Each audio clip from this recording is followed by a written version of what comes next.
follow your passion first. When I retired from the game, I sat there asking kind of all the wrong questions. What's the biggest industry I can get into? And it's all the wrong stuff. And you got to sit there and ask yourself, okay, what am I truly passionate about? What do I enjoy doing?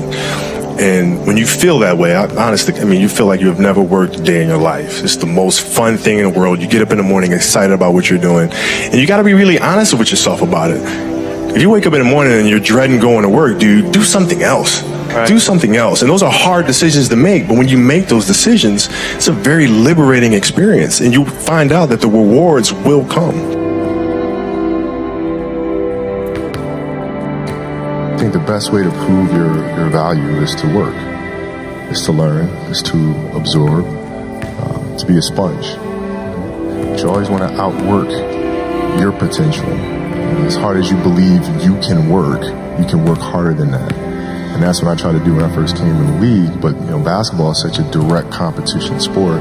And me coming in at 17, I hated when my teammates would say, I get hit with an elbow, right? Shaq would hit me with an elbow in practice. Nick Van Exel would come up and say, "Are you okay?" I'm like, what? Mao, are you okay? What the hell's wrong with you? So I always had that extra chip on my shoulder. So every day in practice for me was really trying to annihilate everybody that I was playing against. Because I wanted to prove you don't need to babysit me. I'm fine, And so it's always that competitive nature, the work ethic, and curiosity. Because I asked a lot of questions. When playing with Byron Scott, I asked him a lot of questions. Eddie Jones, who was great at chasing guards off the screens, and I didn't understand how to do that. I would sit with him before practice, after practice. Magic, all the Laker greats, I would always sit down and just ask them questions about certain games that I studied growing up. What actually happened there? What did you feel there and why? We were playing against the Lakers, Tom, and we were out here in LA. So the game was at 7. I was like, you know what? I'm gonna come to the Staples Center because we're playing. This is when the Lakers had Kobe and Shaq. Okay, this is like the championship Lakers.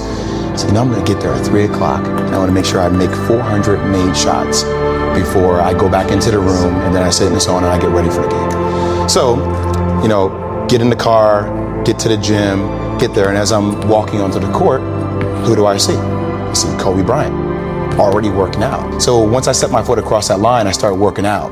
And so I worked out for a good hour and a half. And when I came off, after I was done, I sat down, and of course I still heard the ball bouncing. I looked down, I'm like, this guy's still working out. He was working out for it looks like he was in a dead sweat when I got here, and he's still going. And it's not like his moves are nonchalant or lazy. He's doing game moves, I sit there and I unlace my shoes. I'm like, I want to see how long this goes. So I sit out there and watch 25 minutes, and he got done. I said, okay, I think I've seen enough. Go play, come back, get in the sauna, get ready for the game. That game, he drops 40 on us, okay? And after the game is over, I'm like, I have to ask this guy. I have to understand, why he works like that. Right. So after the game is over, I'm like, hey, Kobe, why were you in the gym for so long? He's like, because I saw you come in, and I wanted you to know that it doesn't matter how hard you work, that I'm willing to work harder than you.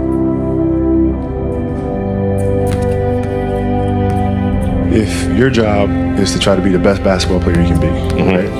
To do that, you have to practice, you have to train, right? You want to train as much as you can, as often as you can.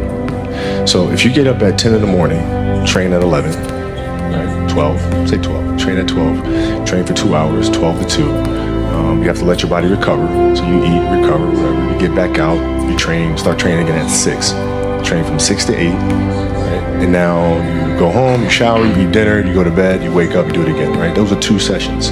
Right, now imagine you wake up at 3, you train at 4, you go 4 to 6, come home, breakfast, relax, blah, blah, blah. Now you're back at it again, 9 to 11, right? You relax, and now all of a sudden you're back at it again, 2 to 4, and now you're back at it again, 7 to 9. Look how much more training I have done by simply starting at 4, right? And so now you do that, and as the years go on, the separation that you have with your competitors and your peers just grows larger and larger and larger and larger and larger. And by year 5 or 6, doesn't matter what kind of work they do in the summer, they're never going to catch up because you're 5 years behind.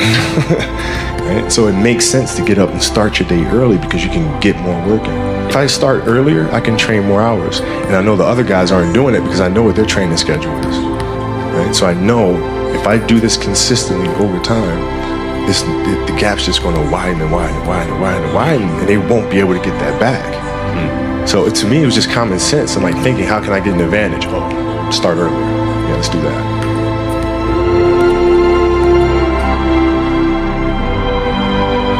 How do you develop that, or where do you learn that from? Well, I think it's just it's just a matter of what's important to you.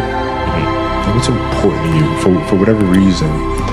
I felt like I didn't feel good about myself if I wasn't doing everything I could to be the best version of myself.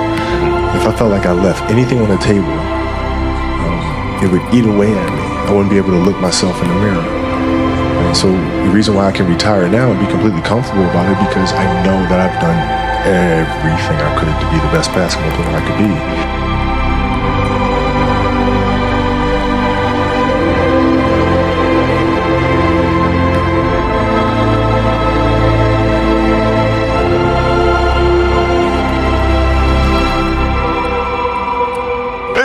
Absolutely beautiful, you guys. I can't believe it's come to an end. You guys will always be in my heart. And what can I say? Mamba out.